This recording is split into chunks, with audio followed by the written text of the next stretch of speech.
Let's talk just for a moment about being the scapegoat from a narcissistic family dynamic. I was disowned at 22 through a text on Google Hangouts, and then something I was thinking about recently about this is like when I was disowned, I think I've maybe spoken to my brother twice, maybe twice since I was disowned. The last thing he told me was that, oh, my dad didn't let me go easily. He didn't let you go easily. It was hard for him. It was so hard for him to disown you, is something my brother told me. Bear in mind, my brother was a teenager and still is a teenager, so he has no idea about my life.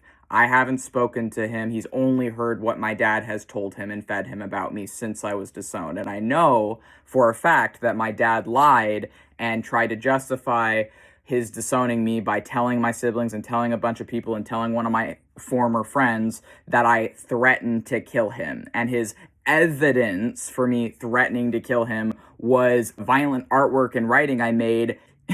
Anyways, so yeah, because I've made violent artwork about him, he's, said that I threatened to kill him when he literally abused me for 22 years, and I'm diagnosed with DID because of him. I was diagnosed with DID about a year after he disowned me, and DID exclusively comes from childhood abuse and childhood trauma. It comes from childhood trauma. Not necessarily, that trauma doesn't have to be abuse, but often is. There's also an incredibly high statistical correlation between CSA survivors, childhood sexual abuse survivors, and those who develop DID, or dissociative identity disorder, formerly used to be called multiple personality disorder in the 90s.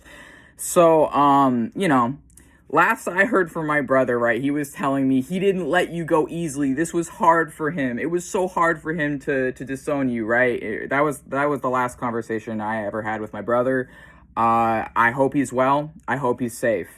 And what I was thinking of, right, is like, I cannot think of a possible easier way of disowning someone and telling someone that they mean fucking nothing to you than disowning them through a text on Google Hangouts. It wasn't even a phone text, and I have screenshots of this. So I have all of that through screenshots. I can prove that I never threatened to kill him. It doesn't fucking exist. It's not in the screenshots. Not afraid of him anymore. But yeah, so anyways, I have screenshots of that. I have proof that that never fucking happened, the shit he says, right?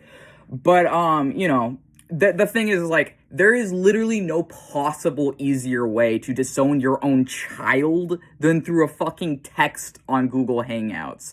So that's the kind of family I came from. I came from the type of family where a parent would disown their own child through a text on Google Hangouts, and then another sibling would tell that child, that adult child, that that parent didn't let them go easily.